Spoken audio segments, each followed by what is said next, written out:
around and I happen to finish early, I'm happy to go over stuff later. But I'm going to try to power through this class.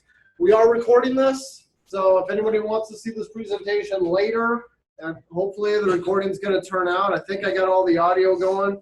For anybody who's online, hopefully you can hear me talking. If we have problems, I am going to leave my phone on. Normally I shut it off. I got one guy who's kind of monitoring this. Normally I sit here and I monitor. But I got somebody monitoring this, so he'll call me if I get questions. So I'm not trying to be rude. I'm trying to make sure the online participants are getting everything they need to get. This is the ASHI Heartland Chapter. This has been going for, well, rebooted about 3 years ago, and our membership is a little over 80 members now. We do meetings like this every month, except for 2 months out of the year. In the spring and the fall, we have all-day seminars. Most times we don't have these evening meetings. So for the evening meetings, it's basically 20 hours of CE. And then for the 2 all-day seminars, each one of those is another 8 hours. So by being a member of this chapter, you can get up to, what is that, 36 hours of CE. And it's only $100 to be a member of this chapter. So as far as I'm concerned, there's no better deal when it comes to CE and all that good stuff. I'm Reuben Saltzman. I'm the president of the chapter, and we've got, well, the other officers are not here this evening, so I can't introduce them. But that's that. This class that I'm teaching tonight is on water intrusion. The whole goal of this class is to teach you how to identify water intrusion on existing houses, doing home inspections, largely without having to do anything that'd be considered invasive. See if I can get my clicker working here. Oh, this is not going to be cool if this doesn't work. It's just got awkward. Yeah, it's just got really awkward. All right. Awkward. Okay. Before I get into all this, Antonio was kind enough to come out today. Barry's here. A couple of guys in our company.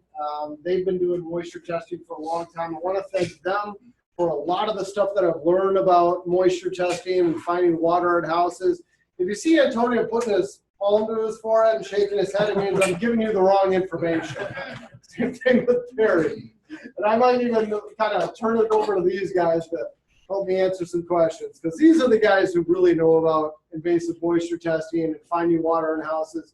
Everything I'm teaching you today, I've learned from them, as well as Wayne Rademacher, another guy in my company. If you guys don't know Barry, Barry's the one who started Private Eye. He started doing moisture testing here in the Twin Cities back, I don't know what, 97, 98 is about when we started doing that? About that. Okay, yeah. He's been doing it for a very long time. I consider Barry the godfather of moisture testing stucco houses in the Twin Cities. And yeah, that's right.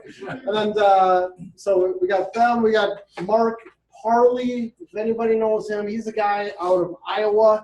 He has taught at inspection roles for the last, I think, 3 years consecutively. His class is always very well attended. He is a moisture intrusion specialist type of guy. He works on construction defects. Not only does he identify them, but he fixes them. His classes are always very entertaining because he gets to rip walls open and show what went wrong and what it takes to fix stuff. We don't get to do that as home inspectors. But I've learned a lot from Mark Harley, and I've also learned a ton from Blaine Illingsworth, the late Blaine Illingsworth. He passed away a couple of years ago, lost a battle to cancer, but he was an ASHI member for a very long time. He taught a lot of fantastic classes on stucco, report writing, water intrusion, and he was always extremely generous with his time, his knowledge. I've learned a ton from him. So a lot of the stuff I'm sharing, I've gotten from Blaine Illingsworth too. He's a guy out of Philadelphia.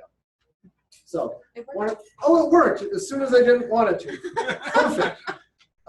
So for this class, the goal of this class, the biggest thing I'm hoping everybody can take away from is to be able to look at a house from the street and know where you're going to have water intrusion.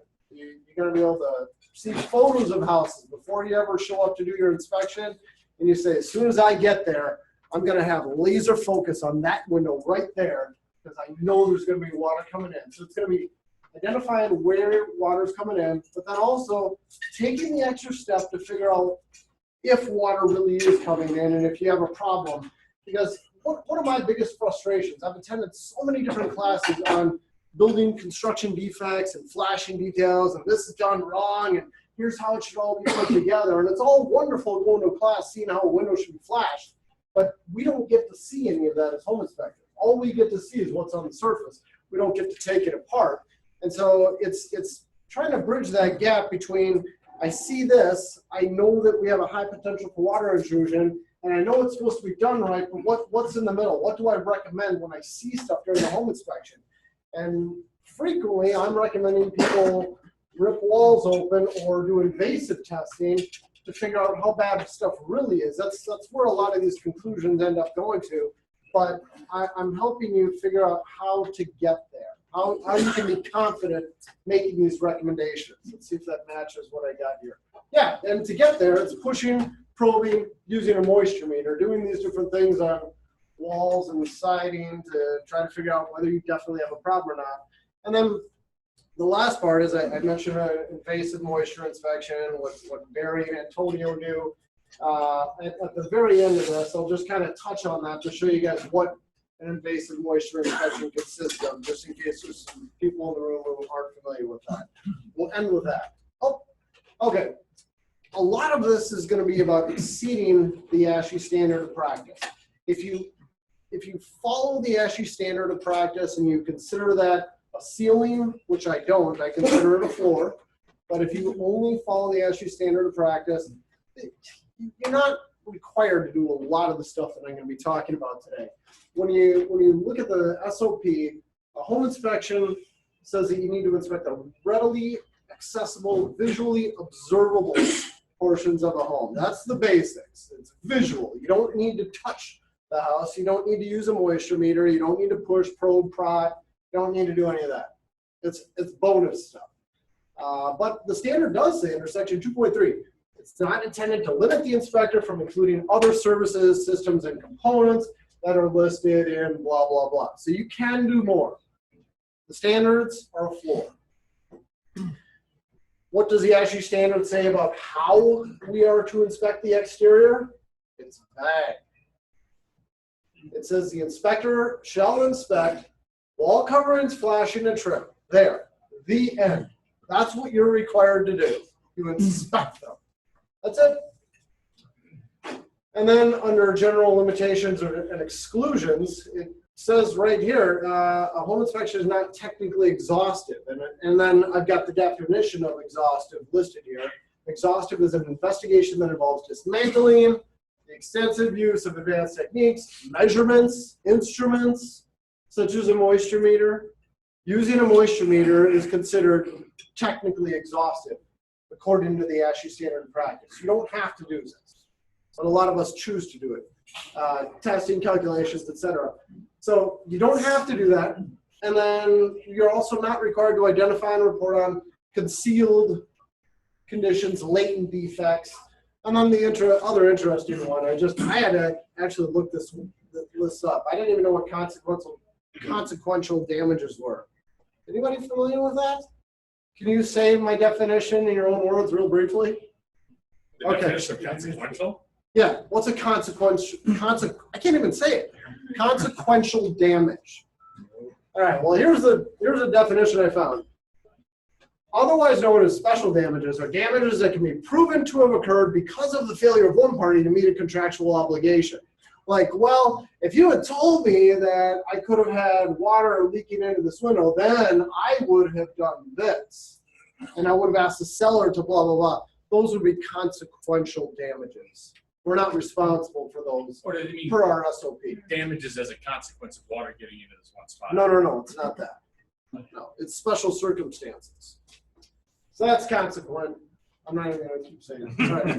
I can't pronounce that word. Okay, so it all starts at the top. We're looking where water comes down from the roof. That's where it all begins. That's my first focus. I'm thinking about the roof protecting the walls. Here's a nice little diagram of some basic roof designs. Most of the houses that we inspect are going to have roofs that fall into one of these types of designs. It's probably going to either be a hip roof or a gable roof. That's most of what we look at. Those perform really well as long as you have a basic hip roof or a basic gable roof. Those are okay. but we change them. Here's a house that kind of matches some of those diagrams that I've got. A house like this, I really wouldn't be concerned about water intrusion. A house like this is going to perform very well. You've got nice big overhangs, big soffits, they stick out from the walls quite a ways, and these walls are probably never going to get wet. You end up with a dry wall that water never hits. It probably doesn't matter all that much how well these windows are flashed. If water never gets there, it doesn't make any difference. It's all about the overhangs. I'm a huge fan of big overhangs. There is a study that came out. I got this information from another class I attended at Instruction World, where the Canadian Research Council, National Research Council of Canada, said that on a house with no overhangs, you're going to have 90% of those walls are going to experience water intrusion problems. 90% with no overhangs. And then jump all the way down to something with more than a 3-foot overhang, less than 25% of those walls will experience water intrusion problems. This is how big overhangs are. Now, they don't take into effect how many stories this house is, or if they do, I didn't glean that information from this study. But obviously, if it's a 1-story, great. Like this, the walls are never going to get wet. You start getting a little bit higher, and, well, the overhangs probably need to stick out a little bit more. Here's a nice picture. I found this on, was it Green Building Advisor? Good website, a lot of smart people writing on that site. Nice example of a house with gigantic rake edges. The only reason they did this was to help keep those walls dry. I'd feel good about this. Here's another version of the first house I showed you. The first one was a Rambler. This is a newer home. This was built in, I don't know, 2000, something like that. And we have pretty good overhangs here. It's not as good as a 1-story as far as protecting the walls, but you do have decent overhangs. I don't see any areas of this house where a lot of water gets concentrated. There's nothing I'd be especially concerned about here. This is pretty nice. This is the opposite of that. This is not a Minnesota house. This is one of the, I don't have a credit for this photo. I was just Googling for crazy roof lines. I should have looked up stupid roof lines. I'd be concerned about water intrusion everywhere at this house. I hate to inspect this house. You got a lot of water coming down this valley, hitting a wall, coming down here, terminating right here. You got this stupid thing you got to get water around. You got water coming down, splashing on this flat roof. There's a million places where I'd be concerned about water intrusion here. We do have our own version of these houses here in Minnesota, though, where you take a lot of water and you concentrate it in small areas. These are townhomes going up. This is a diagram I found in the Star Tribune of some new townhomes being built in Burnsville. And when you think about where all the water goes, and I'm going to go through a lot of these examples. They go from this peak over to this peak. Everything at the front half of this building ends up coming down into one single line right here. And it's going to come right here. It's going to splash against the wall. I'm going to be concerned about water intrusion at that wall. And this class really isn't about basement water intrusion, but I'd be concerned about basement water intrusion here too. All that water gets concentrated right by the front door. And I don't know if you guys remember John, I'm going to butcher his name, John Lamoureux, the guy from Advanced Waterproofing and Advanced Sandjacking. He's a basement water intrusion specialist. He spoke at our chapter a couple of times. He talked about how the worst area for water intrusion is always going to be the front stoop. That's the #1 spot for basement water problems. And that's also how we build all of our houses today now. And when I say all, I'm using a little license here, maybe 90% of them. Most of them are built where all the water from the roof gets concentrated right to the front door. We're really close to that. And that's all these examples I'm going to show you. It's all the same thing. Am I skipping slides? Yeah, I always skip one. Okay. Here's a photo in the Star Tribune. It was on there the day I was putting this presentation together, so I stole this slide. They're saying the gable look presides over Minnesota houses, and it's true. This is what all houses seem to be built with. This is a simple hip roof. The water should be shed evenly over all the sides of the house, but then we add on all these triangles, all these gables, and now you're concentrating the water from this peak to this peak. It goes right down into one small area here, and then you got a little bit of water coming down here. Same thing here. This is a house in Eden Prairie. Peak to peak, it all comes right down here, comes right next to the house, I'm concerned about water intrusion at the basement. I'm concerned about water splashing against the house. I'm concerned about water, well, we got a little bit of an overhang here. It's a little bit protected, but still, it's the same thing. All that water gets concentrated right to one area. This is where I'm focusing my attention. I'd be concerned a little bit about this wall too. This window, there's very little overhang protection. I'd be focusing on that as well. I'd probably get up on that roof and take a look. At this one, this is about a 10-year-old house. You know where water is going to be leaking in here. It all gets concentrated in this valley, and then it hits that bottom wall. And you know, we could say, well, why does it leak? Let's open the wall up. How's the flashing? Well, we don't do that for home inspections. So we're taking the macro look. Where do we want to focus our efforts? We focus them there. I'm not going to be peeling back the siding there. In this case, I'll go downstairs. I'll go down to the basement. It was an unfinished basement. And I went right to the rim area. I was lucky enough where I could get at it. It was all spray foam. So it kind of does a good job of hiding stuff. But after 10 years, it was advanced enough where it didn't matter that it was spray foam. I could still see that it was all nasty. I could take my arm and just kind of go right in the bottom of it. That was some nasty stuff. And it's all leaking in at the top. That's where this all begins. How is this not going to leak? Oops. This house is just a couple years old. What you're seeing this for a fact, but it looks like you used to have a roof line that came right down here. And I went in the living room, and because it was a finished basement, I couldn't see anything there. I pulled the carpet back to see the subfloor. Subfloor was all stained, but it was bone dry. So I think they fixed their water problem by adding this extra little triangle on here to redirect the water. Never mind the missing shingles, but that's not part of it. But now they carry all the water out past the edge. They fixed it. I think this is a beautiful detail. Someone was thinking about it. This one, beautiful detail. This is a 1-year warranty inspection I was doing in Chaska. You can see that you've got these gutters. You've got gutters on the back side of the house. You got them on the sides. You've got a downspout here. Dumps all this water onto the roof surface and it runs down. It would have hit right on top of this window. I'd be really concerned about that window, but the builder thought about this and said, oh, I don't want water leaking in around the window. I'm going to fix that. And they put this extra triangle there. They put this on the roof. All this does is divert that water away from the window. It's kind of like a gigantic kick-out flashing almost. Beautiful. This is the opposite of that. This is a like a 2 or 3-year-old home, and you take all the water from the upper roof and you redirect it. It comes right back against the house. So where's water leaking in? Right where I circled there. When I did the initial walkthrough at this house, it just, you know, oh, darn it, thanks. When I did the initial walkthrough, go down in the basement, it's all stained at the rim area. This is that same house. Water's leaking in right at that circled area, and then it comes down, and I give up. This is going to do what it wants to do. Here's just a bunch more roof lines showing how this is how we build houses. All this upper water. Just think about this when you're driving around looking at houses.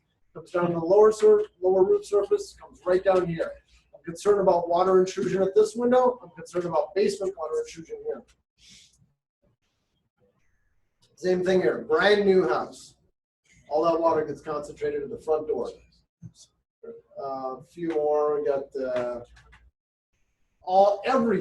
everything on the front of this house. One small area. Now, are you making these comments based on, regardless of gutters?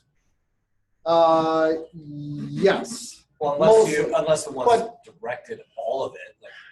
But even if you do put a gutter on here, some of these it's really challenging. I mean, here they do have a downspout and a gutter. The downspout comes right here, and then you've got a concrete walkway that wraps around here. So where does that all go? You just replace the concrete every few years. I don't know. 1,000 square foot house generates 600 gallons of water to 1 inch main. That's a lot of water. Find me a gutter that'll handle that. Yeah, I'll show you a gutter that won't in a second here. Everything, one small line. This house, I'm going to show this one twice. I got a close-up view of some laughable flashing at this house right below this window. I'll show that in a second. But everything at the front comes into one area. Same thing there. This one, Patrick, where are you? You remember this one? We did this one together. This is a pre-drywall inspection. This is out in Chaska. We did this on a dry day, and we said, look, all the water from this peak to this peak and everything in between is going to come right down here, and I'm going to be concerned about water coming in your basement, but I think water might even actually hit the wall here. So what's going to happen? I don't know what they're going to put up for siding, but then we ended up doing the final inspection on a day when it was raining. You gotta remember this. We went skiing down the back hill. That was back in Cheval. Huh? In the Cheval project. I used to manage at Charles Cut. All right. Yeah, I'm glad you didn't manage this one. So that was the case. All the water comes right down here, and it times the house.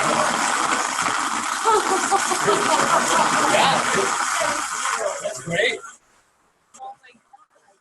Brand new.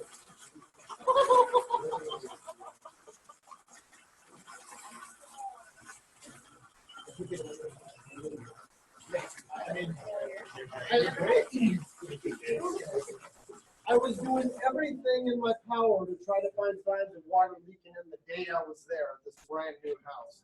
I never did find water leaking in, but I'm sure that it was leaking in. Yes, it will.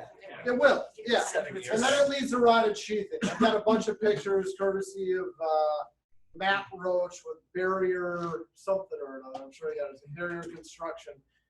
These are photos of stucco-clad houses where he goes in and he tears them apart and fixes water damage.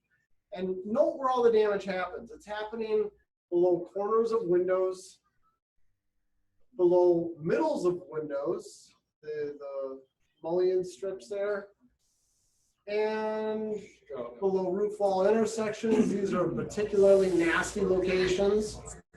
How many years are we talking? I don't know, Barry, Antonio, what do you guys say? I'd say less than 10 years on most of these I probably. found damage in stucco houses that are 4 years old. That bad? Not that bad, But getting there. but getting there. What I've heard from Mark Parley is that within the first couple of years, water. I really gotta just pause it. It's like I can't deal with this. No, I can't. No. All right, I'm going to. I don't know how to pause it. I've heard within the first couple of years, houses start to decline a little bit, little more, and then once you start approaching that 10-year period, they really fall off a cliff, and they get really bad. I suspect that that's where most of these houses would be. That's just over damage. And Yeah. the point of showing this is that you don't need penetrations for water intrusion. That's usually where it ends up happening. But on stucco is a big old sponge on the side of your house. It will absorb water. Water can come in around stucco anywhere. And I'll show how that works in a Was second. that a chimney? What was it? This, I believe it's a chimney chase. Yeah, exactly. That was just a fun one. Mushrooms growing out of the basement wall. So we all know what kickout flashings are. It's a piece of metal that gets bent to direct water out so water doesn't leak into the wall after it's run down. There's a nice diagram. Side note, this diagram comes from the fine folks at Code Check. If you want illustrations to put in your inspection reports, I highly recommend their illustrations. I think they're the best ones out there. It's not the most complete library. Carson Dunlop has the best library as far as completeness, but I really like Code Check's illustrations. It's very accurate. So there's kickout flashing. Is it required? Maybe. Just looking back at the history of what the Minnesota State Building Code has said about it, we first started requiring kickout flashings in 2007. We adopted the 2006 IRC. There was no requirement for it in the IRC, but then we amended it and said you actually need to have it. We put this language in there. Minnesota was the only state, as far as I know, that had this. We said the lower portion of a roof stops within the plane of intersecting wall, blah, blah, blah, divert or kick out water away from the assembly. We actually use that language. You need to kick it out. Then in 2015, we amended it again. We took out the language kick out, but we said you have to basically do the same thing. You need to divert water out away from the wall in accordance with section R903 point whatever. That's the roofing section. When you turn to the roofing section of our code, we don't amend it at all. We adopt the national roofing code exactly the way that it is in the IRC. And it says a flashing shall be installed to divert water away where the eve of the slope roof intersects a vertical sidewall. So 2007 will be the year that kickout flashing kind of first started being required here in Minnesota. But even though it's required today, our new code says that unless you're actually doing a re-side and a re-roof at the same time, you're not required to install kickout flashing. It's a little unfortunate. So if you see a brand new roof and they didn't put kickout flashing in, you can't go and say they did this wrong. You'd be wrong if you said that. You can say they did it in a manner that may allow for water intrusion, and there's a much better way that you could flash these, and I highly recommend you have this done. It's fine to make recommendations for that, but when you go and you call somebody wrong for following the code, well, nobody's gonna like you. You gotta get arguments. Here's what kickout flashing looks like installed.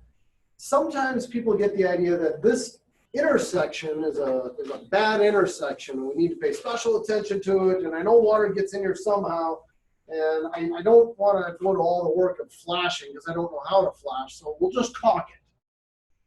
That's bad news. Because when people caulk it, they're making sure that water that's gotten underneath the shingles and flashing can't possibly get back out. You're trapping the water in the wall there. You should never see caulk in place of kickout flashing. And so water comes in, it stays there, and then I go underneath and I take my awl and it goes right through the wood. And remember, siding is very good at hiding water damage. When you have rotted wood siding, I can just about guarantee that sheathing behind it is either going to be gone or it's going to be in really bad shape. There's another example of that. Missing kickout flashing. They caulked it here. I gave it a little push, too much. My finger went right through. You just talk over that. You can caulk it, yeah. Just some fun kickout flashing that I just appreciate. You know, they didn't know how to do it, so they used some silicone and got a bent up piece of metal, and then they kind of stuck something else in here. It's about ½ inch high. I thought that was special. I like this one too. This was completely useless. Someone told them you need kickout flashing, so they just made a slit in a piece of step flashing. They bent it in and they glued it to the wall. They just lifted the shingle up. Look at this. This does absolutely nothing. It's not even lapped in with the step flashing. Useless, but they fooled somebody. So, I don't know. Just some other fun details where they don't have kickout flashing. You know there's going to be a rotted mess there. Mark Parley, he's a big fan of using this stuff. These pre-bent flashings, these big plastic scoops that really handle large volumes of water and direct it out of the wall. I think those are fantastic. The problem with them is I've never seen one before. I've seen them at many seminars, people advertising these. This is the way to go. I've yet to see one ever installed at a house. What I always see is these pre-made kickout flashings or flashings that people make in the field. And flashings can be made, this is just for fun. You can make flashing out of a piece of, you can make kickout flashing out of a piece of step flashing really easily. We had a speaker come in and teach at a ASHI seminar probably, I don't know, 5, 6 years ago. This guy came in with a siding break and he must have spent 2 hours bending tin for us.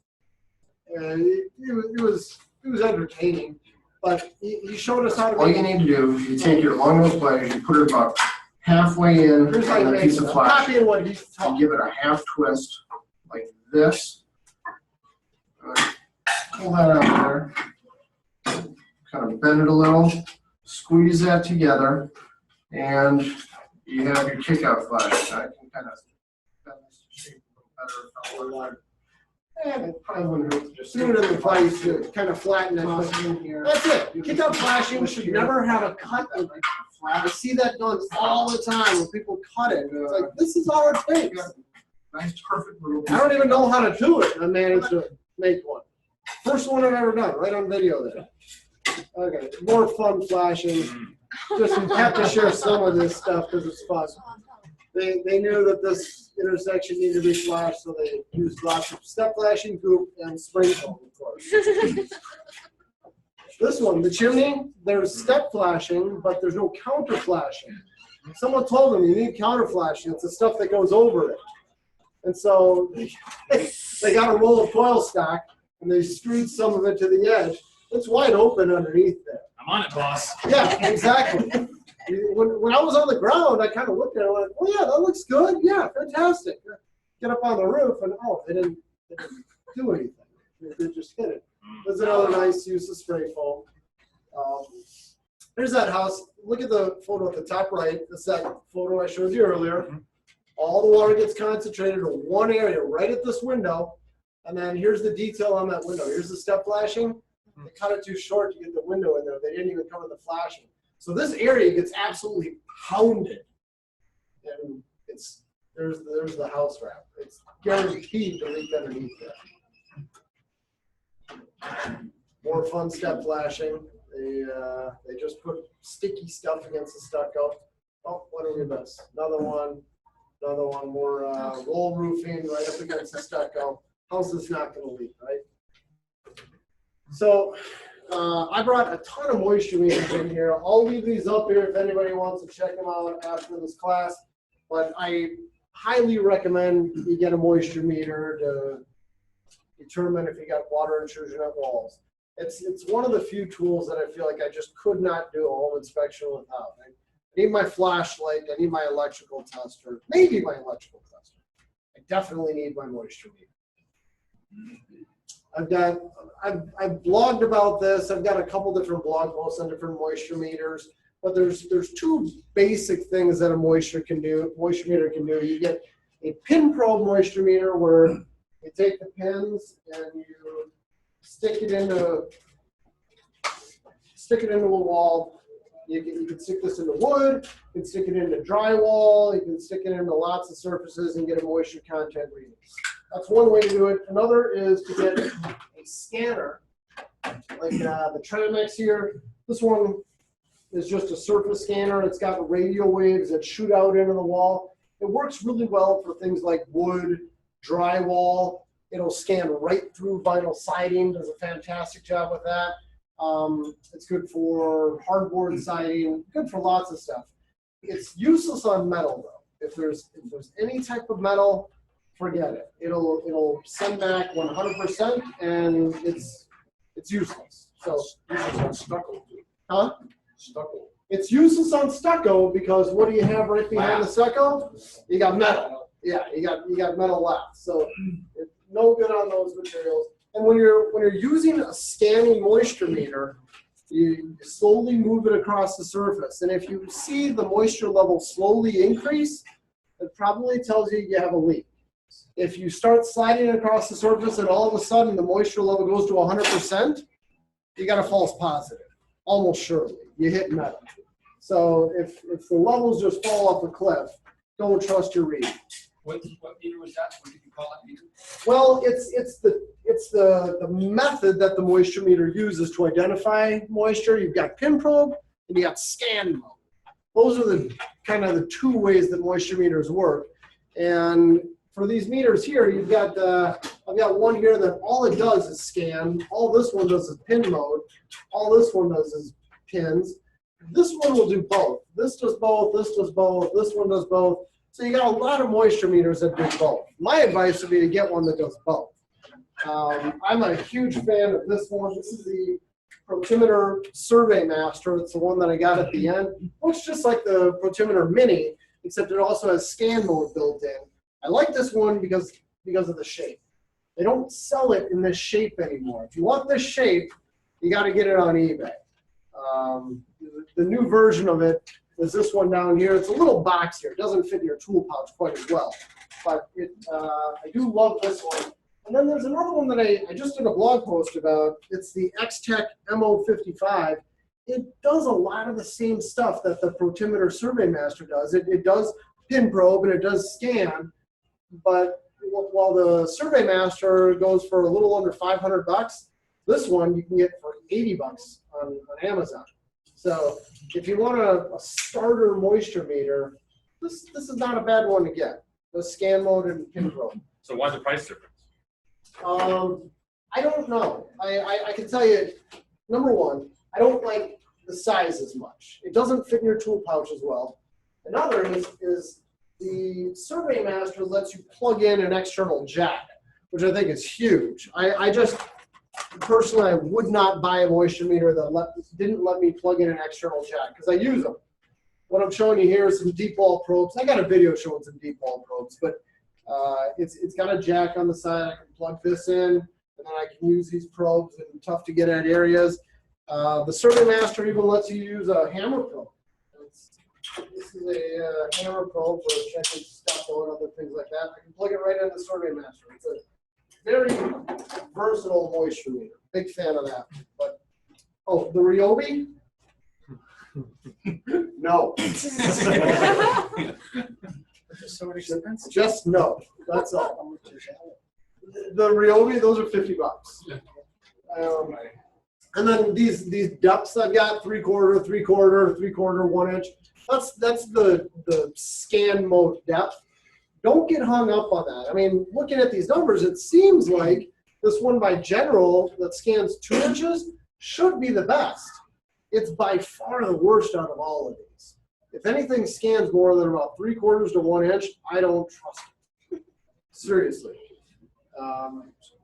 And if you're interested, oh, by the way, I didn't say this earlier, but I already put this presentation online. If you guys go to the calendar, the Google Calendar on the ASHI Heartland website, and you click on the event, you can download this whole presentation. I've got the whole PowerPoint there. It's like 2 gigs. I've got so many videos in here, but you can download it. So you can save all this info. You can't quite read it on the screen, but right at the top here, I've got the website of a blog post I wrote saying why I think the Survey Master is the best one out there. Here's a little comparison I did. Patrick, you remember this? Antonio, you were here. We were in the middle of doing moisture testing at this townhouse, so pardon the ladder noises. This gets about 99%. That's the Survey Master. I'm using scanning right through the outside. 900.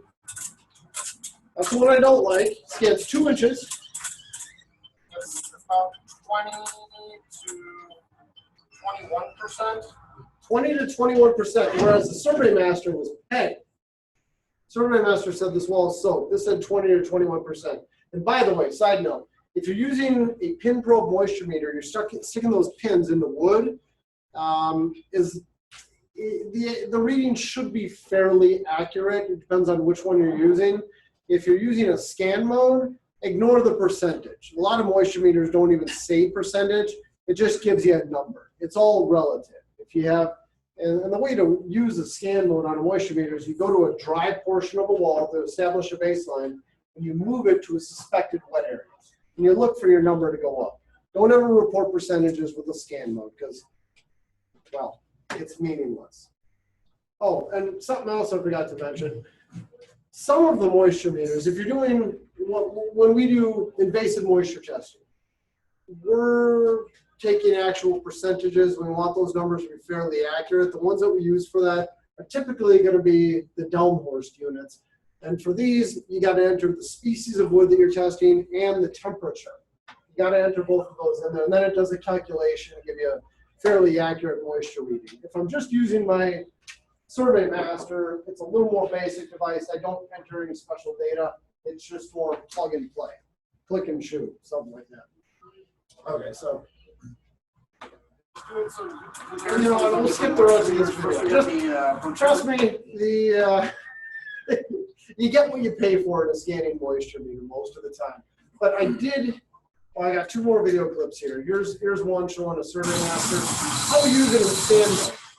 And note how, what I really love about this is as you're moving it, you see the indicator, you see that light moving. It's very helpful to just see that light moving and then hear the ticking noise quickly changing. You can quickly scan a surface. With the other one, the one by X-Tech that goes for $80, really all it does is it gives you a digital display of the moisture level. You got to go a lot more slowly. You really got to look at the display with the Survey Master, I can take it and I can just keep talking and scanning this wall and just listen. So, what happened? Slowing down. I'm slowing down, I'm sorry. But all right, I'll just show a few more. Survey Masters work on tile. You got a leaking toilet, we scan around toilets all the time. There's a newer version of it. Jim, was this you? Or this Dustin? No, that's my hand. That's you? Yeah, he's finding a wet wall. I mean, you can see the water marks, but instead of saying it looks like it's all wet and it felt damp, use a moisture meter. You take a video. This is very definitive. You certainly have a wet wall here. You have to admit that one looks cooler. The moisture meter? Yeah. It absolutely does. Yeah. If I didn't have a pouch to put it into and I just carried it, I would definitely use this one instead. All right, so there's enough of that. Oh, Great. Kick it. I'm kicking to the target. Too slow. yeah. Shouldn't have backed up. All right. Well, it's a good time to talk to everybody who signed in online. For all the online participants, if you would, please sign in with your name. Good time to get more pizza. Good time for more pizza, yes. All that. Intermittent. Yeah. Reuben, in a good wall, are you gonna have a normal variation in the moisture content from the Not really, top of the no. wall to the bottom of the wall? You might find a little variation when you hit studs. And if you put your moisture meter right on a fastener, a nail, a drywall screw, something like that, you might find something there. This class must suck. Bye, everyone.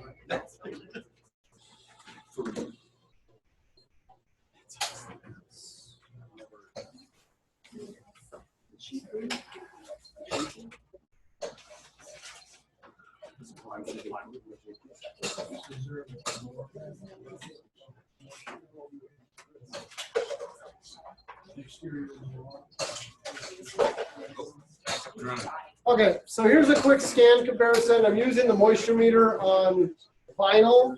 This is a wall with a known water intrusion problem. And instead of saying, well, I suspect there's water here, I'm using my moisture meter, I'm scanning it first. And I really like the way the Survey Master works, but, well, you can see they both get the job done. Let's not forget the X-Factor 55. I know it's wet in here, so we'll do a quick scan to show how this reacts when it finds moisture. You guys see that? Goes up to about 22, It's high. 23, 22. Is this reading the same depth as the Survey Master? Yeah, 3/4 or 1 inch, I don't remember, but It comes up to about 22. Then how do you Another report that? big shot, 21, 22. how do I report it? Take the buckets. I open up that seam right after that, and then I verify it's saturated. I take a picture and, yeah. Yep, absolutely. If I didn't feel comfortable opening up that seam, all I'd really be able to say is I highly suspect there's water intrusion. Get somebody else who's comfortable opening up that seam to verify. Frank? How did you pick that seam? You got a house full of a million seams. There's a window directly above it on a gable wall. I'll show it to you in a second.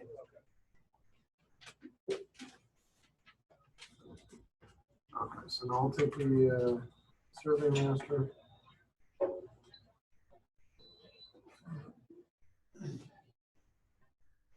All right, first.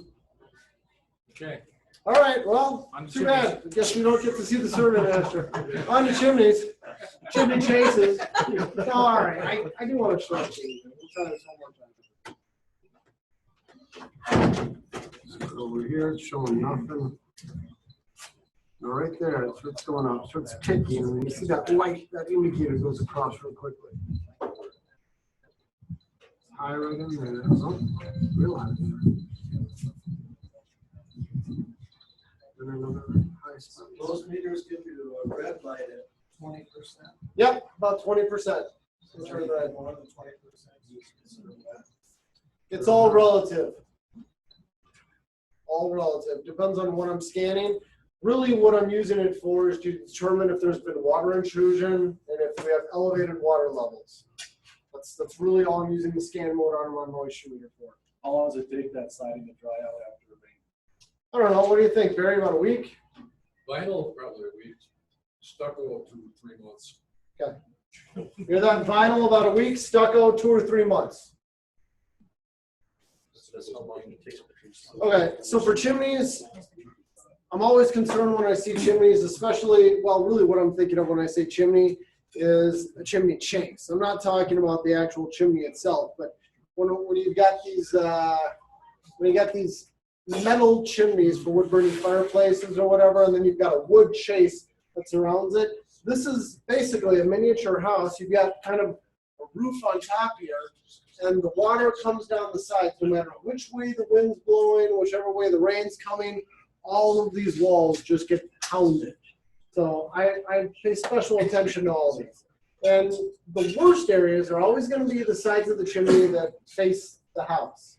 The ones that face away, people seem to find out that there's water leaking in, and they seem to deal with them much faster than they do these. And remember, all siding does a good job of hiding water. If you've got holes in your siding like this, that's really bad news. Here's a closer look at that, just zoomed in. Sheathing is nasty behind there. Down here at the bottom, again, we got the caulk instead of kick-out flashing. Lots of water leaking in there. The siding was just, well, the siding's gone here. You know what's going on there. This is masonite. Masonite is the one material where it seems to rot just as fast as the sheathing does. Here you've got paint holding this together. Just kind of peeled it up very gingerly. Oh yeah, we got a rotted mess. Here I poked my finger a little too hard. Should have been a little more ginger there. Push on wood, push on siding. It's amazing how often you can go up to wood-sided houses, give it a little push, and it just, there's nothing behind it. It really gives. That's a good trick to use. And at this house, I'll come back to this one in a little case study I got for wood siding, but I do it all the time. Finger went through there. You can see where, the wood should be. It should be touching that caulk and give it a little push. It all goes back. Sheathing's gone, or it's really nasty. Look underneath chimney chases too. If there's any way you can look underneath the chimney chase, that's a really good telltale sign they got problems. You can see the sheathing is totally rotted out here. That's insulation we're looking at. And then this white stuff, that's advanced rotting. Watch out for splashing water too. Think about all these roof lines. Think about places where water might splash against the house. Those are areas where you're going to have water intrusion. Here's a fun little case study. Malin took these photos. You've got a roof that splashes on the deck. Gutters would solve this, but water's going to splash. So he was really concerned about water intrusion. Thankfully, it was an unfinished basement. He went downstairs and he saw this. Come on. We know that there's a rotted mess there. So he pulled the insulation away, and this is what he got. That's what used to be the rim joist, just a hot mess in there. And it's plain as day why this is happening. And the deck is attached to that. Yeah, exactly. That deck is right on the other side. Now, here's another example of that. I wish I would have taken a picture from farther away, but you've got an upper surface draining onto the lower roof surface here. And then it all comes down here and it hits this thing and it splashes against the house. Number one, Barry, good eyes. You notice the trees going out of the wall? Yes, that is a soil. That is a flag. Yeah. I noticed the doggy step. What the hell is that trip hazard? Sorry, this is being recorded. None of my business. But when I told the buyer, look, you need to open up the wall here. I know you've got a rotted mess here. I gave the siding a push, it gave. And it's one of the few cases where somebody actually sent me photos after they opened up the wall. Nobody ever sent me stuff. But it was a mess. It also found out this window was leaking too. So we've got water coming in a few different areas. But all I had to do was take my moisture meter too. Just scan the wall. It zings. I mean, that moisture meter sounds off when you find water behind the wood siding. It'll read right through it and find that wet sheathing. I'm a huge fan of gutters. So take all that water instead of running down the edge and potentially hitting the walls, and keep it away from the walls. It's not just about basement water intrusion. It's about protecting your walls. This was a fun one. This is my neighbor's house. This is 2 neighbors ago who did this. They had this like a piping that you use for a sump pump discharge at the exterior, way too small to handle this volume of water. But that's what he had attached at the end of his downspout. And it wouldn't handle all that water. So you can see, if you look carefully, water is leaking out of the seam. There's a screw hole here, and there's water shooting out of it about 12 feet because there's water built all the way up to the top. I took a video.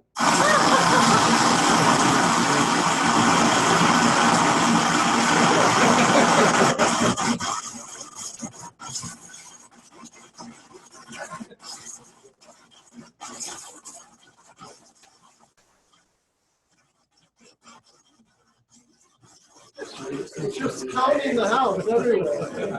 And it's because it's not big enough. You don't handle all that water. You got this stupid reducer out there. Yeah. The current donor, to be fair to the current donor, he's a lot more knowledgeable when it comes to house stuff. He had his whole yard redone, and he put in these monster 6-inch drains for all the downspouts. So he doesn't have these issues anymore. And then all those drains terminate way in the backyard, and it's just a torrential, a lot of water coming out of the back of the house there. So next owner fixed it. I've heard builders say that they don't like gutters because gutters cause ice dams, and they cause more problems than they create. And I say no, they don't. Anything can cause problems if you don't maintain it, but gutters don't cause ice dams. I'm showing a picture of a wicked ice dam here. There's no gutters on this house. Ice dams happen in the same place, and here's how it works.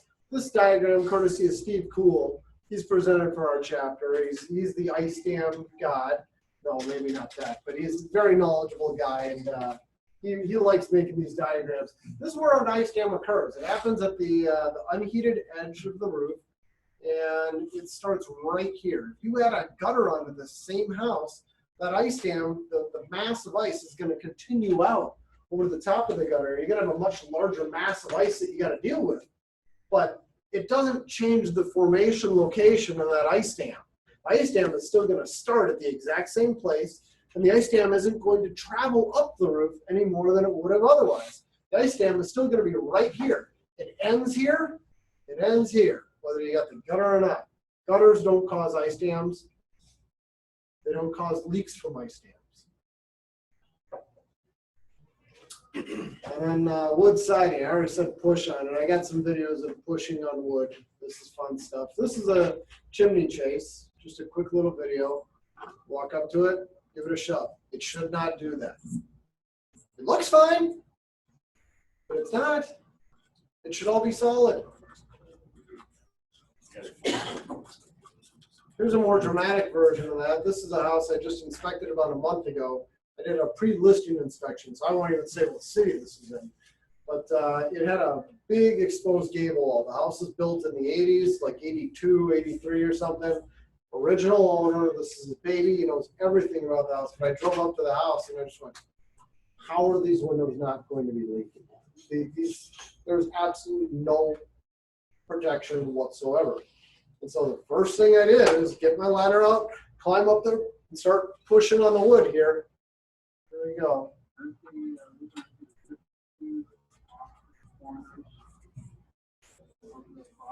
Someone else is talking in the background. Just pushing really lightly. Well, I'm trying to push lightly. Whoa, a little too much.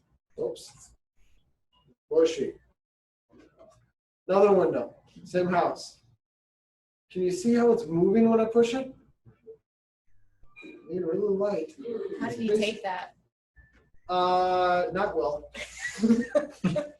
He was not in a good mood after this. And this is the first thing I looked at. And then the moisture meter. Look how effective this is. Look at that. It just sings. I get down here. 82% is showing me. It's high there too. Singing way down here. All that damage extends way down. The siding's fine, but it's finding water damage behind it. These moisture meters are fantastic on wood siding. A couple of case studies, just kind of looking at the big picture of the house and then looking at some damaged areas. This was a fun one where you had the exposed chimney, there's me pushing on the chimney, I showed that earlier. Water hits it from every single direction. And then go around the backside. And when you see drip marks, but you don't see them above, it tells you water is leaking out of that intersection. Water, there's no gutters, water's hitting the deck, it's leaking in around there. And then I went inside, unfinished basement, go to the rim joist, pull the insulation away, and you know what I found? There it is. This is inside the house. Pull that away, stick my hand in just so you can appreciate how bad it is. There's no ledger flashing on that, was there? Let's go back. I can't tell. No, you know what? It looks like it is there, but I'm not positive. No? I'm getting those? Okay. I don't remember. See, I'm not super focused on the little details always. It's more, where does water end up? Where do I need to check for water? Take a moisture meter, scan it quick. Oh, it's wet. And if the ceiling is finished, what do you have? If the ceiling's finished, I use my moisture meter on the outside. If it's wet, I say have somebody open this up and figure it out. That's enough ammo for me. And not only that, but on a house like this, I don't remember if I made this recommendation then, but I would definitely make it today. If I find these issues in these different places, there's probably more that I'm not finding. I'm going to recommend invasive moisture testing to whoever's buying it. And that's where you get somebody like us or some other company who does invasive testing to drill holes all over the place and take those hammer probes or something similar and stick it into the sheathing all over the place and document all these different moisture locations. Regardless of the type of siding. It depends on the siding. I'd recommend it on vinyl. I'd recommend it on wood.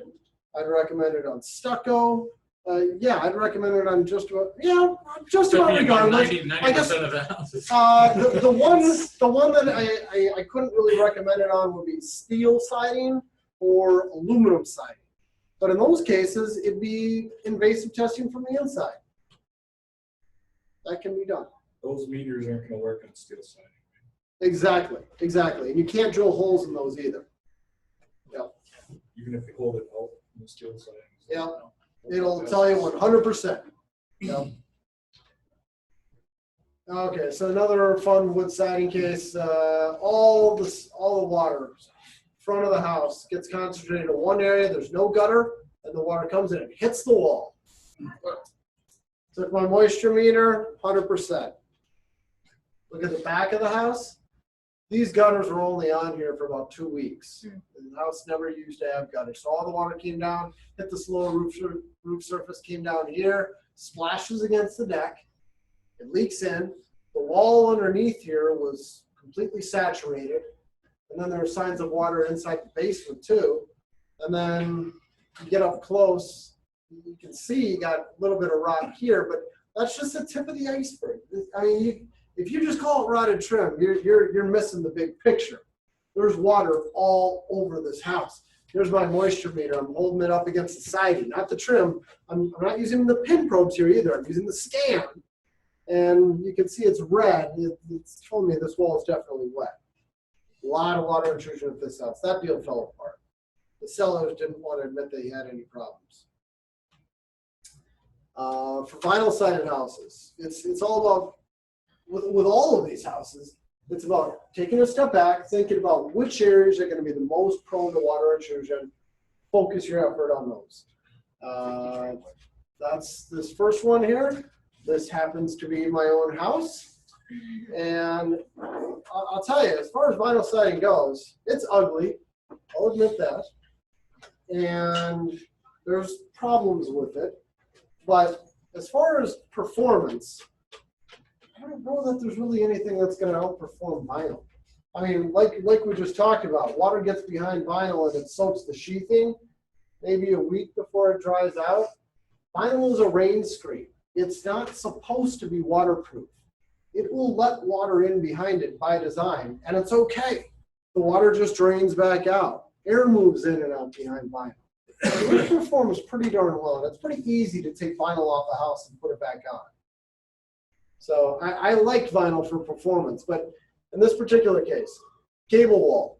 I'm concerned about this window. Gets a lot of exposure to rain. I'm even more concerned about this one. And if there's another window down here, I'd be even more concerned about that one. So that one where I showed you, I'm doing the comparison, the two different moisture meters scanning. It was right below the corner of this window. Water leaks in. And here's, just in case you're curious why it leaks. Well, there's a telltale sign that you may have a water intrusion problem. When we see stains like this around windows, sometimes it's condensation, sometimes it's water intrusion. If you take your moisture meter and you find it's all wet during the middle of winter, it's probably condensation. It's wet in the middle of summer, it's probably water leakage.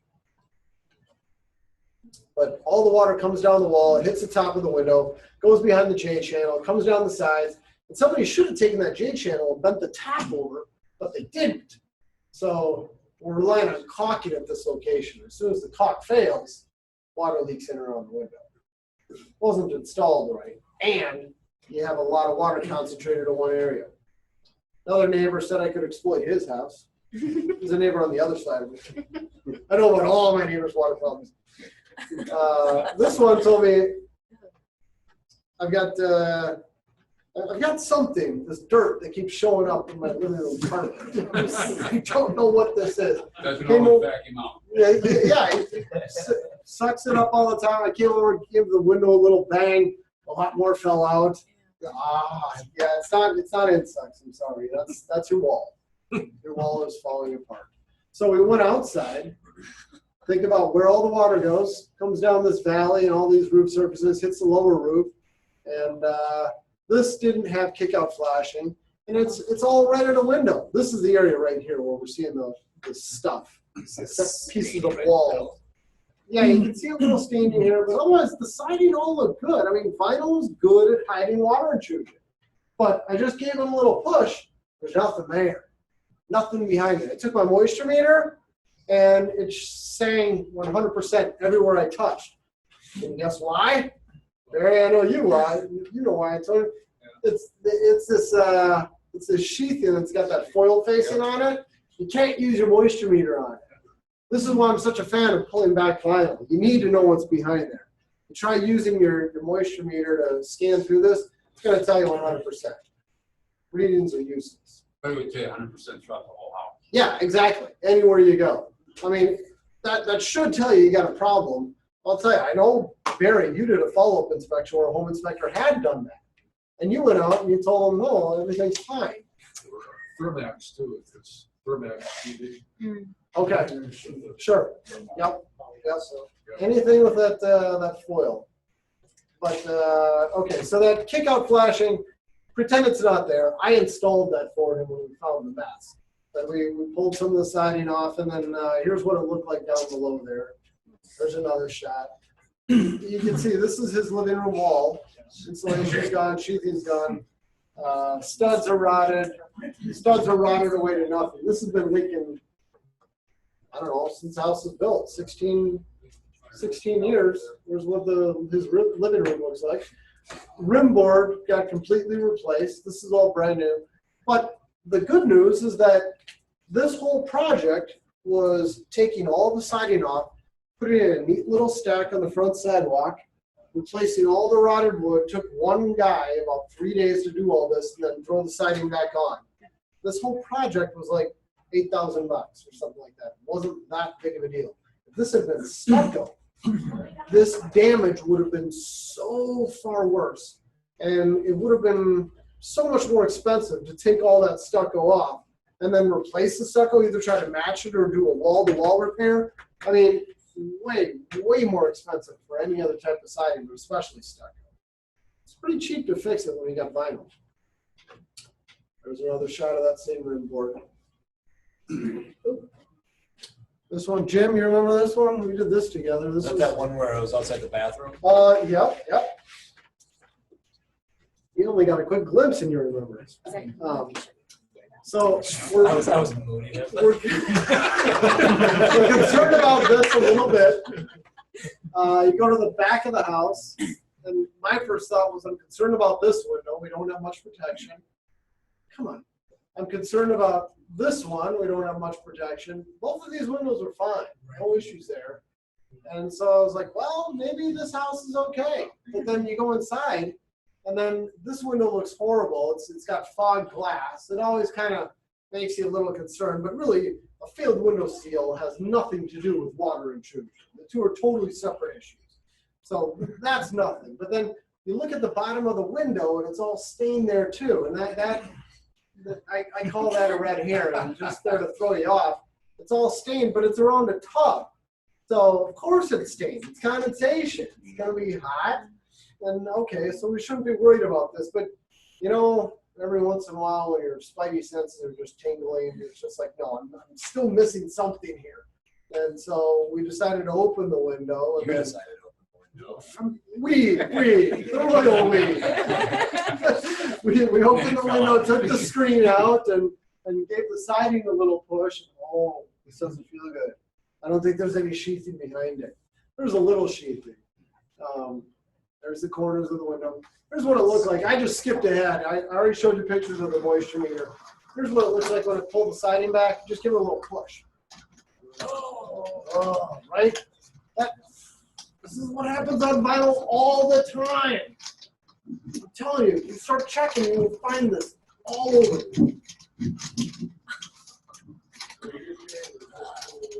Yeah, I carry a zip tool with me. I usually don't use it. I have them for everybody, yes. I'll give you mine before we leave. Yeah. This was a fun one. Melin's not here. Melin did this one with me. This house was, I think it was about 5 years old. Supposedly, one owner, he was a builder. He built this himself, custom home, and he really knew his stuff. And this house should be perfect, but it was a bank-owned property now.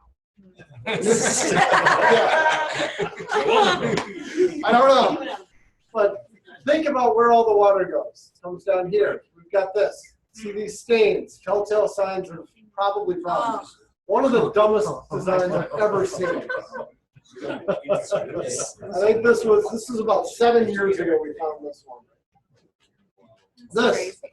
We've got a butterfly roof. You like all the silicone caulk they added here? Something was leaking. It all comes down and it hits this surface.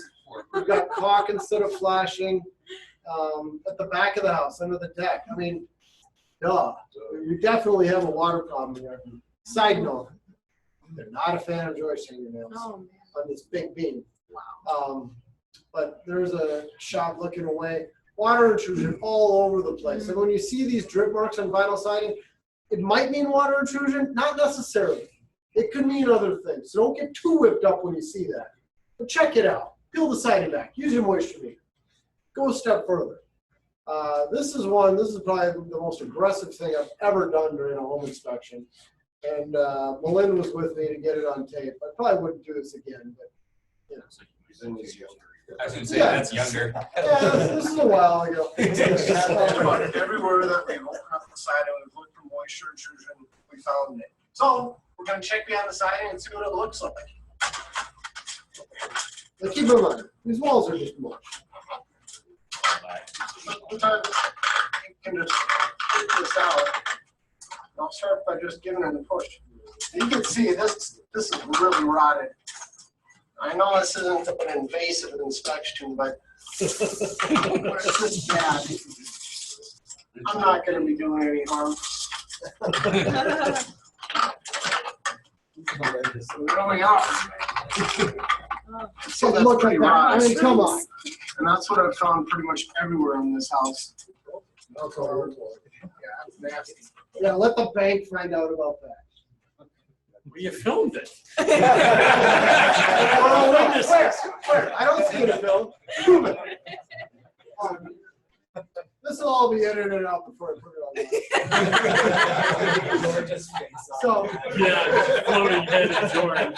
so as far as water intrusion with vinyl siding, as far as what it takes to do moisture testing, a specialized inspection. Here's one where with Antonio, Patrick, you guys were doing this one together. It was a townhome, park, community, whatever. All these standalone townhomes, and they hired us to test every single one. So we spent the day going one right after the other in power mode. All all the water's coming down off the roof, it comes down, it hits the deck. And so where are we concerned about water intrusion? We're focusing on the corners of the deck here. That's gonna be the worst areas for water. We go right to it. Here's Antonio doing it. He's got a zip tool. But first, he uses the standing moisture meter. 18%, 20%, 16. As he goes down, it gets lower. So it tells us we're concerned about that. Elevated level. We're not concerned about the exact number, but if we scan over here and it's 10, and then you come under the deck and it's 20, that's a moisture problem. So he's using his zip tool a little quicker. Not like you necessarily need it, but it's a little easier. Takes the moisture meter. Go ahead. Let's see what you got. Oh. Yeah, it just pegs it. That's just moisture there, isn't it? Oh, yeah. And note what you're seeing here. Tyvek, or some type of house wrap, first started being required here in Minnesota in 2003. That's when it actually got spelled out specifically in the building code. You need to use house wrap. Vinyl siding manufacturers, what, Barry, haven't they always required it? Or for a long time before 2003, but it was just never enforced. And I think that was a problem. They didn't specifically say you have to have it. okay, So the building code officials were not requiring it because it wasn't in the vinyl siding installation instructions. okay. So it doesn't hurt the vinyl siding if it gets. Yeah, exactly. It won't hurt their product. So 2003 it started being required, but once people started putting it on, they didn't know exactly why they were doing it. They had never done it before. Building officials weren't exactly sure why this had to be done, but we got to make people do it. So as long as the house rep was there, you pretty much passed your inspection. As you saw at the end of this video I just showed you, the house rep started, maybe a couple inches below the deck. That's absolutely useless. So I don't put a lot of stock into saying this is good because it has house wrap or it's bad because it doesn't. It's nice. It lowers the potential for water intrusion problems, but I don't use it as a definitive. This is good, this is bad. A couple little things with vinyl, just because these are arguments against vinyl. There's the looks, of course, and then people will say it's much more susceptible to hail damage, and it's true. I'm sure we saw a lot of houses just recently. They got pounded on June 11th, I think it was. But also, I like this one because they did their own repairs. They used duct tape as high as their ladder would reach. I didn't catch these. I'm sure we've all seen this. Just for anybody who isn't familiar with it, if you see melted vinyl siding about chest height right outside the patio door, that was a grill. They had the grill too close to the vinyl siding and they melted it. If you see streaks of melted vinyl siding, that's special. That's reflected sunlight. Bless you. There's this fairly new thing that I recently learned about. It's called collapsed glass. This is yours, George? Mm-hmm. Yeah. Called collapsed glass. It's where you have these sealed window units. And you've got some type of gas in between the panes of glass, like argon, something like that. And I'm not an expert at describing this, but from what I understand, the molecules for this gas are smaller than air molecules, and they can end up escaping from the window when it gets really cold. It shrinks a little bit. The molecules leave, and the glass collapses in on itself. It gets tighter. Air molecules are too large to enter back into this opening. So the glass pulls in on itself, and then if you take an infrared camera, you can identify it very easily. That's what you're seeing here. Easier to identify the winter than it is the summer.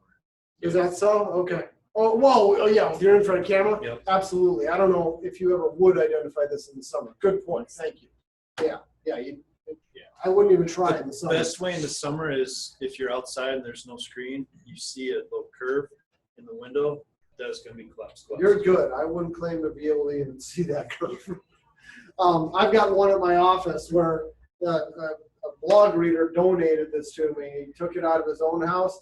You put your fingers on the two sides of the glass, and it's like your fingers are touching. The glass is actually touching itself. It is sucked in that much, and it stays that way. Collapsed glass. If you Google that term, you can find more information about it. One manufacturer? No, not one particular manufacturer. This can happen to anybody's glass. Infrared cameras are really good at figuring this out. So that's collapsed glass. I'm sidetracking about windows, but if you have a low E coated window, it's a low emissivity. It prevents a bunch of the heat from the sun from going through into the house. And it's basically a reflective coating on the outside. It makes the window kind of like a mirror. So when you have these two conditions at the same time, low E coating and glass that has collapsed, it's curved a little bit. Now you've got the magnifying glass type of effect, where it concentrates the sunlight into one small area. And that's what I'm showing here. This photo is courtesy of Don Lovering, a guy out on the East Coast. I don't remember where. So, Reuben, Yeah. those windows on the bottom, Yeah. see how you get that kind of. Oh, you can see That's- these are curved. Yeah. Yeah. Yeah. That's what I'm talking And all of these reflections are from the house right next door. Sun's hitting them, and the most concentrated point of sun is going to be about 20 to 30 feet away, which is typically where a neighboring house is going to be. So who pays for that? Who pays for that? There is no official class action lawsuit or anything like that for this condition. This is a dispute between neighbors. That's about all it is. I mean, the best advice I heard, Marco Volk, he's another ASHI inspector, his recommendation was to use ice balls. Make your neighbors realize. Because they leave no evidence. That's all I got. Let's see how we're doing this. Oh, well, I'm doing fine for time. This auto thing is really keeping me ahead. I'm going to be done with plenty of time to spare. We'll have plenty of time for Every Q&A. speaker from now on should use this. No doubt, right? Yeah, this is great. Okay, so we're on to stucco. There's, I think we all know that there have been a lot of problems with newer stucco houses, and it's not. You don't talk about this for a second. I'm just doing this. All right. There's been a lot of problems with stucco homes, not just here in Minnesota, but in a lot of the country. Apparently, they don't have a lot of problems on the West Coast, but definitely have them here in the Midwest. I've got family who live in Kansas. They've had problems with new stucco, just a few years old. They had some major water intrusion problems. It's been big problems on the East Coast. And it's not just one thing to blame. This is a great article. People ask you, why all the problems with stucco? This is by Joe Stebrick. The L in his name is silent. Good article titled Stucco Woes, the Perfect Storm. And it's saying how it's a lot of different things that went wrong with houses, starting in about 1990 or so. That's about where stucco really started going downhill. Antonio, Barry, would you guys agree? Mid-90s. Mid-90s, maybe? Mid-80s. Mid-80s? All right. So, all right, we'll divide the two. We'll say 1990. No, I'm talking about traditional stucco. How about 2x6 instead of 2x4 walls? 2x6 instead of 2x4 walls? I've never heard of that being a cause of the problem. Is anybody, why is that? Because the insulation is too thick and the walls get cold and then you get condensation on the Bulk moisture, not Could- condensation. It could contribute, I guess. I haven't heard that one, but the takeaway here is somewhere around 1990, maybe late 80s, maybe early 90s, somewhere around there, stucco started failing everywhere. And I'm not talking about beefs. I'm talking about traditional stucco. Nasty failures all over. And if I'm inspecting a house built anywhere around that time up through today, I tell the buyers, you should have invasive moisture testing on this. Well, it really doesn't matter what I find during my home inspection. Stucco is very good at hiding problems, and the repairs are hideously expensive. And the amount of money you spend on invasive moisture testing is a drop in the bucket compared to what you could potentially spend in repairs. And I'll show you what invasive testing looks like at the end of this. Why is the stucco, why did it start failing? Well, that's what this article is all about.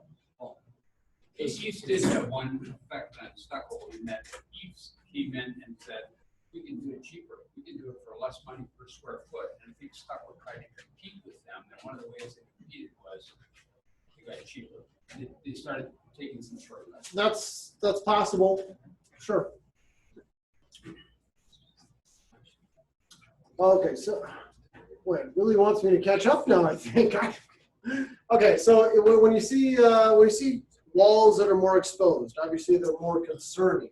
With this wall, anytime you got like a bay window, you have less roof coverage over that, more of a concern for water intrusion. We see brown stains underneath penetrations, more of a concern. It's tannins in the wood leaching out, staining the stucco.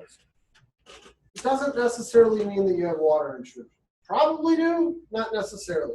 And you can find a lot of houses where there's no staining below anything, and it's nasty. I'll show you a video clip of that shortly here.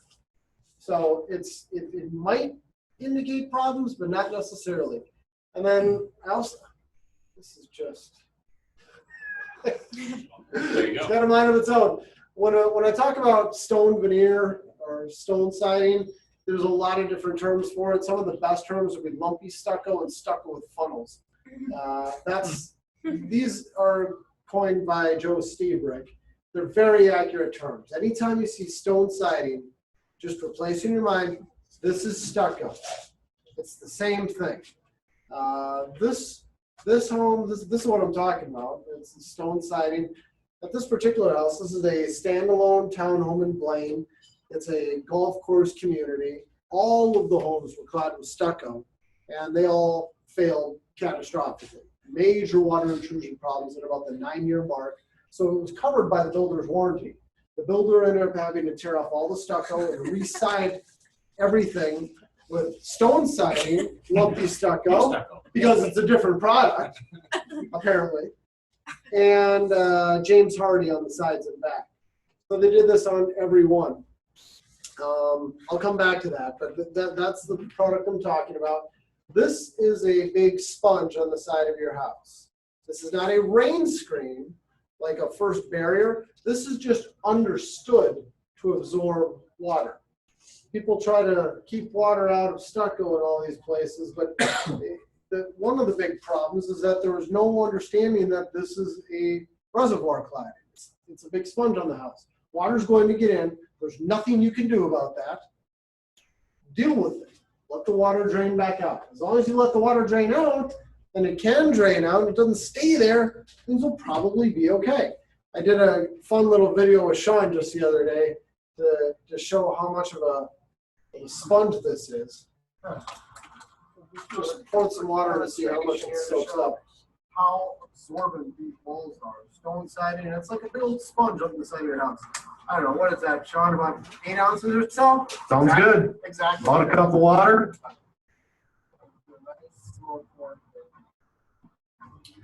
I sped it up. You don't need to see the whole thing in a second here. But I pour that whole dang thing on the wall.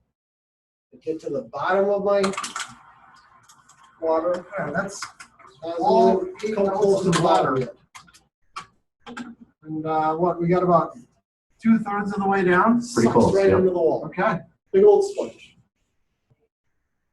And then just for fun, This is vinyl siding, just to show how other types of siding are not quite as absorbent. Just pour a little bit on here, and already just for comparison, just a little bit of water on that water has reached the bottom of the wall and it's dripping out. Okay, so why do I say it's the same thing as stucco? Because it is, basically. It just has a different shape. What you're looking at here, this is a nice little cutaway they had at Lowe's, so I just took a picture just for this class. You've got your sheathing. In this case, they got plywood, not that anybody uses plywood. Then they have some type of weather-resistant barrier. Here they got tar paper. You got metal lath, scratch coated mortar, and you don't know what I'm describing so far. I could be describing stucco, could be showing you stone. It's one of the two. Now, if it's stucco, you're going to have the brown coat of stucco and the finish coat of stucco, 2 more layers. And if it's stone, you got you just back butter these things and you stick them on and fill the gaps with mortar. That's about it. And then you cross your fingers. Yes, thank you, George. Yeah, exactly. There's this article here written in the Journal of Light Construction. They have a lot of articles on this. Stick on stone, worse than EIFS. Mark Parley. Doesn't anybody test this stuff? Yeah, we do. These are the results. This guy out of Iowa, another article he wrote in the Journal of Light Construction, he finds problems with this all the time. If there's a relocation transaction, Barry, how is it with relocation right now? Is it, can you buy a relo with a relo company without having a special inspection done? Well, there's a lot of different relocation companies, but a large number of them just automatically require invasive testing if it's stone veneer or the stucco or EIFS. Okay. Some of them just want to dig more. Yeah. They pretty much want to inspect it. Sure. And they're the ones who have the numbers. They know. They require this because houses fail. So there's this did I lose it here? Yeah. There's a manual by the Adhered Concrete Masonry Veneer Manufacturers Association that says how you're supposed to install this stuff, how you install stone veneer. And they make it really clear how to do it, but I can tell you from experience, these instructions are impossible to follow. Because if they were possible to follow, people would probably do it. I've never seen it done perfect, I don't think. I've seen it done a lot better in the last 2 to 3 years. But just a few illustrations. These are things that we as home inspectors can see right on the surface to maybe be concerned about. Just some basic checklist stuff. We got a faucet, something coming through the wall that might someday need to be replaced. You don't put the stone, the mortar right up to it. You need to have it embedded and seal it. This is the opposite of that. How are you going to replace that faucet someday? Same thing with the dryer. It needs to be embedded in sealant. What happens when a soccer ball hits this? You got to replace it. You're going to be removing siding. Remember, this is a big sponge on the side of your house. Water needs to drain back out. You need to have it open at the bottom. You need something called a weep screen. When you hear weep screen, we know what a weep screen is. It's a drain. Just replace your mind. You need a drain at the bottom of the wall. That's what we're showing here. You need a 2-inch gap between the bottom of the siding and the roof surface. Water needs to get back out. Remember that first photo I showed you? Townhome community, brand new lumpy stucco installed everywhere. Here it is. It had already been approved by the city inspector. There's another one.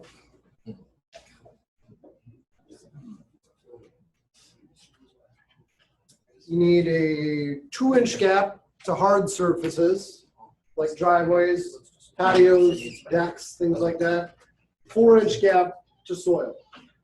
There is a little asterisk that the manufacturers started adding in their install instructions. They said if it's a hard surface on cross-protected footings where it's not going to heave and destroy the siding, the 2 inches isn't quite as important. I think they'll let you have like a 1/2 inch or something like that. But they don't want to get damaged by frosting. That's the opposite of it. You got the siding buried in dirt. It's going to wick water. That's the opposite of that. This is problematic. There's no way for water to drain out. Water will wick up. And what about salt? I don't have anything to say about salt. It's not good for you. Yeah. It's probably not good for the concrete either. I don't know. I don't think it's good. Do you say anything about the veneer that is in columns on the porches? Because a lot of them will put it really just for aesthetics. Do you make a big deal out of that? No. No, I don't. But I mean, when it's wrong, I do note it. But I say, yeah, technically it's supposed to be this.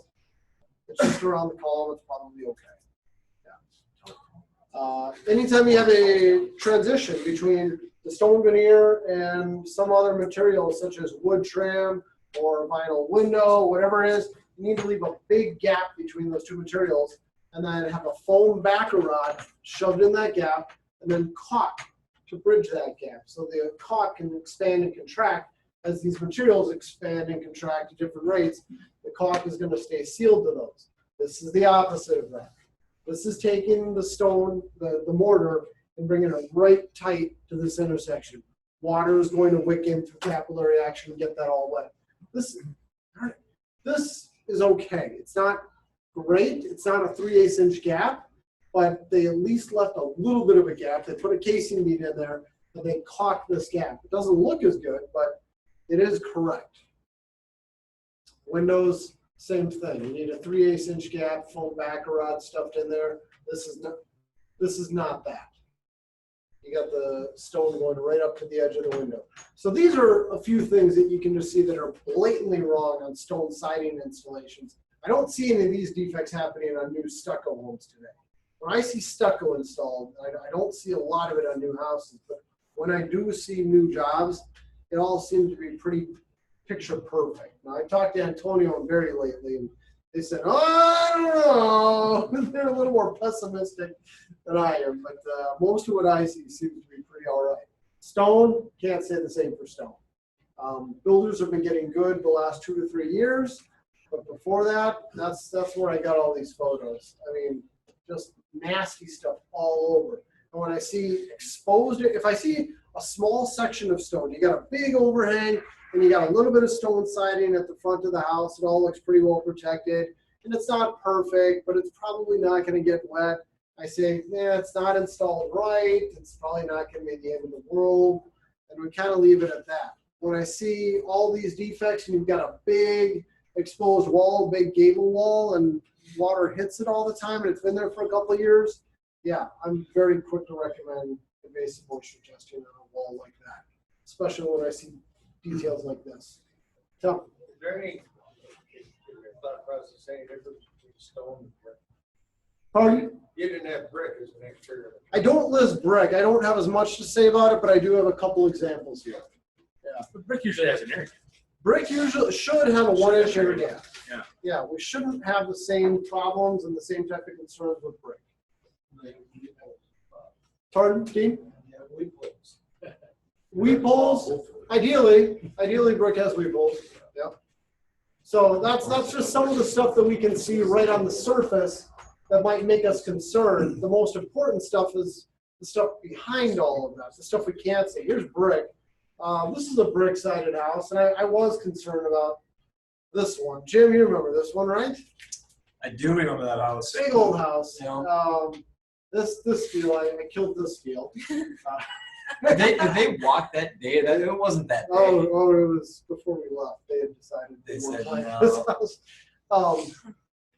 But I was concerned about a lot of areas, and it's tough to prove it on brick because it's we don't really do the same type of invasive moisture testing on brick. It's typically testing from the inside.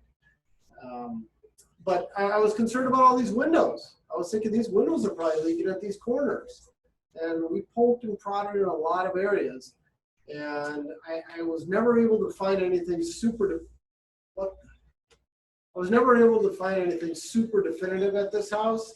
So I ended up using a little trick that Barry taught me. This is one where here, I'll just play the video. Reuben Saltzman here. I'm taking a quick little video to show what we're gonna show a quick little test I'm going to be doing at this house to kind of back up my recommendation for invasive moisture testing. There's been a lot of places where we're concerned about water intrusion. This is one of them right here. So we're going to go inside, and I'm going to take a moisture reading at the wall. And it's kind of an invasive test, but it's really not. I'll show how that's done. Okay. This is something I'm happy to do during any home inspection. I love this. Close by. Just happen to find an outlet right there. How convenient is that? Like a little test of the wall sheet.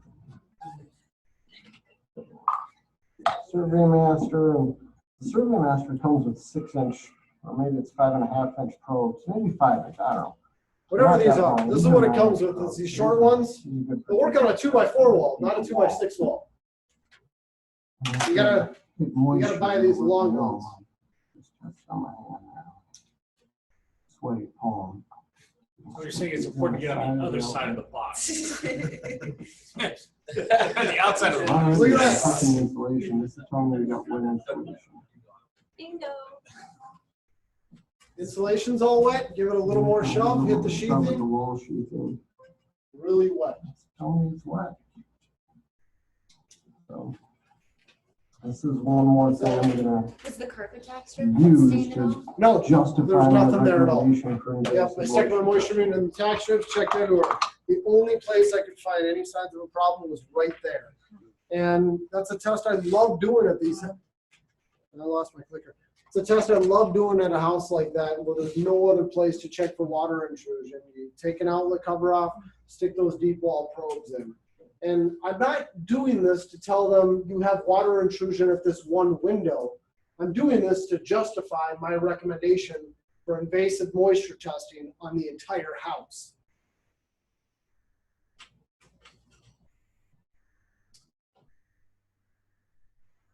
Here's another fun one. I mean, if you can't see this, this is just, I mean, the drip mark alone should be enough to say, look, you need invasive testing at the wall. This is another house. Oh, wait, there's the front of the house. Here's the detail that really got me concerned, things like this. And then you have a well-placed outlet. You've got a drip mark coming out of it. Do the same test. Take the outlet cover off. Heat supply right there too, that should keep it dry.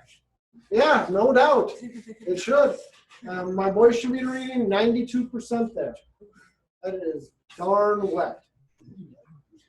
This deal fell apart too. Nobody wanted an invasive moisture test. You're a deal killer, Reuben. True True story. Yeah. Sometimes I am, and that's okay. So He has no more feelings. if you don't have great little, well, never mind.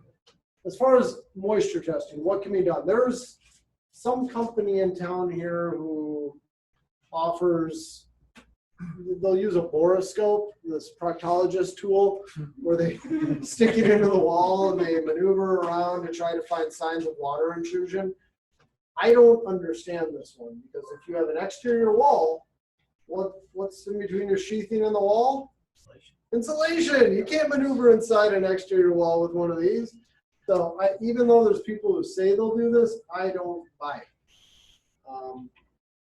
We've got infrared, and I just say meh. That's not a reliable way of finding water intrusion problems. Back when infrared was kind of new, it was exciting, and the idea was, yeah, we'll use this to find water on stucco houses. I had a contractor just recently, you guys remember who I'm talking about, who said infrared lets you see inside of walls. This is a professional who didn't really know what we did. He was telling us this. Infrared will not see inside of walls. It scans surface temperature. That's it. If the stucco is wet and it's drying, it'll show cooler. But that tells you nothing about the condition of the sheathing behind it. You can't use an infrared camera to find water intrusion on a stucco-clad house. Every once in a while, you can get lucky on wood siding or other materials that will hold a bunch of water, like this one. Happened to just be playing with my infrared camera, saw these big blue patches, took my moisture meter. Yeah, they're wet. Same thing here.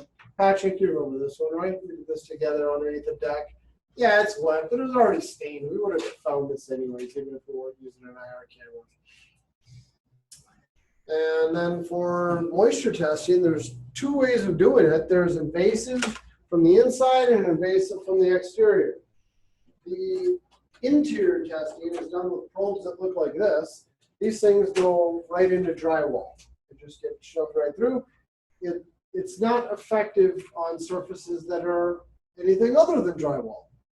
Like what I'm showing here. This is that first stucco house I showed you with those brown stains below the window. That window just could not be tested if I were doing interior testing.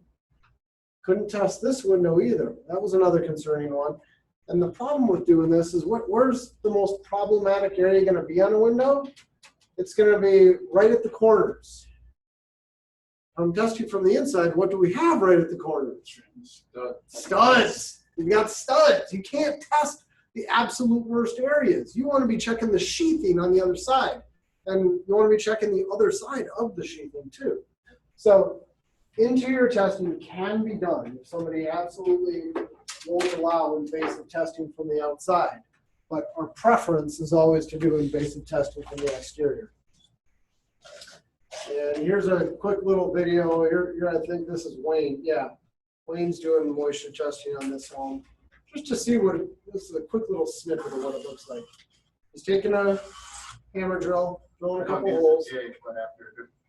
These holes. I think they're pretty good at lining them up. Got a pretty good idea, don't you? Takes a hammer probe, pounds Then we it have in a a little reading bit, of 10 and a make half. sure that those probes are hitting the sheathing. As I kind of pound in, I'm trying to set it into the wood a little bit. Yep. So we're not getting just a surface reading on the building. Oh, look, it's all stained.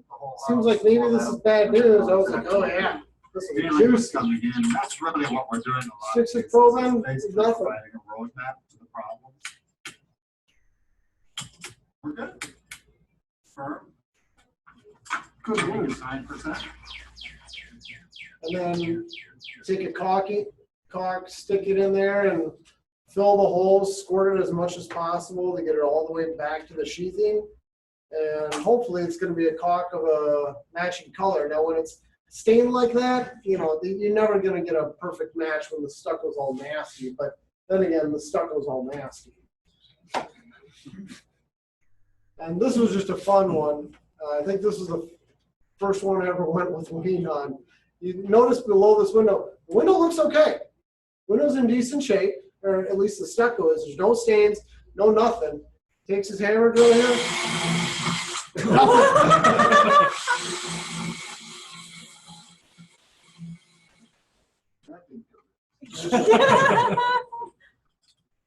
Basically, as soon as I went through the stucco, You went right through. yeah, there's nothing there. Nothing there, man. So that's that on a moisture testing report. That would be no sheathing detected. And then here's what drilled holes looks like. This is what they look like when they're filled. I'm not sure exactly where they are. So somewhere here there's filled holes. That's invasive testing and what it looks like when it's done. Here's a quick little shot of a house. I can't remember who did this one, but you can kind of think about areas that will be problematic. You got a lot of water coming down here, a little bit of a stain here, but really you got this valley. Then a lot more water comes down this way. Of course, we'd be more concerned about this big, nasty brown stain. There's another shot of it. And we test all over. This is your test, Antonio. And then we document it. All of these numbers, 20%. 20% is really the concern area. That's where mold can start going. 16 to 19%, that's cautionary. But 20 and up, that's bad news. These X's, that means no sheathing detected. That's where he drilled and nothing was behind the stucco. It's just, there's nothing left. And this is a page right out of the moisture testing report. On the other side, there really wasn't any big concerns here. That's what the reports look like. This one, I'd be concerned about all of this. All this water comes down and splashes. You're gonna have a bunch of water coming down here, splashing here. Everything splashes here. You got a window, no kick-out flashing. There's things to be concerned about everywhere at this house. No sheathing anywhere. Is that No vinyl? sheathing. Wood siding.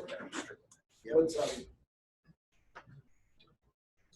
Did you recommend invasive because of the moisture meter you used on the site? I didn't do this one. Oh, Antonio did moisture testing on this house, and I don't know why he did invasive testing. They probably knew something was going on. Might have. A lot of the tests that we do are just for homeowners. This one. I know you remember this one. This is a fun one. That was yours? Okay. Antonio did the moisture testing. Found elevated moisture levels all over the place on the stone. A lot of areas where there was no sheathing detected. The homeowner. It's a builder. Was it? Yep. Okay. Well, he had his stucco guy write a long letter explaining how we didn't know what we were doing. And this house is fine. When was our equipment last calibrated?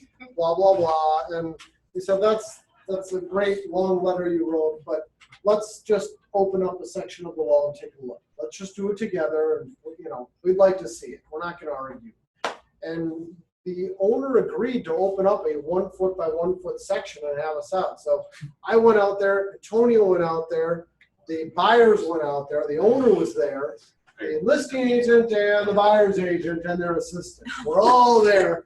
And the owner is supposed to have a 1 foot by 1 foot section tested, and they want to see us do the moisture testing as well. So Antonio did the moisture testing. There he is. He's taking a reading, and he can't quite read it. It says 41% of his moisture meter. And here's the section, the one, quote unquote, 1 foot by 1 foot section the owner was supposed to open. You took out one brick, one stone. But look carefully. And and the amount of lath he's got open, it's like you can't see squat. But what you're looking at here, I think we all know this is not sheathing. Those are studs. And we're looking at it with the owner. He's like, see, it's fine. I said, well, what are we looking at? He said, that's the sheathing. And Antonio and I look at each other. We go, no. I mean, it was really uncomfortable. This is wood. This is the stud. That's not sheathing. And Antonio stuck his finger in behind the lath and he pulled out a finger full of sheathing. Okay. I think I just clicked ahead when I was practicing this. I was totally out of time. That's about right. Okay. What was the conclusion? The conclusion on this was the sheathing really is gone. You've got major water intrusion. It's very uncomfortable. And we said, can we leave now? And then we left. And I think he ended up having to fix it. So that's what invasive moisture testing consists of. That wasn't just that spot around the house. That was just one area. That house. Yeah, there was areas all over. So that's what invasive testing is. And I'm going to end it there. I'll answer any questions anybody has, but the big takeaway here is focus on the areas that are going to fail first. If it's stucco and you're doing a home inspection, there's really nothing you can do on the outside to determine if you've had water intrusion.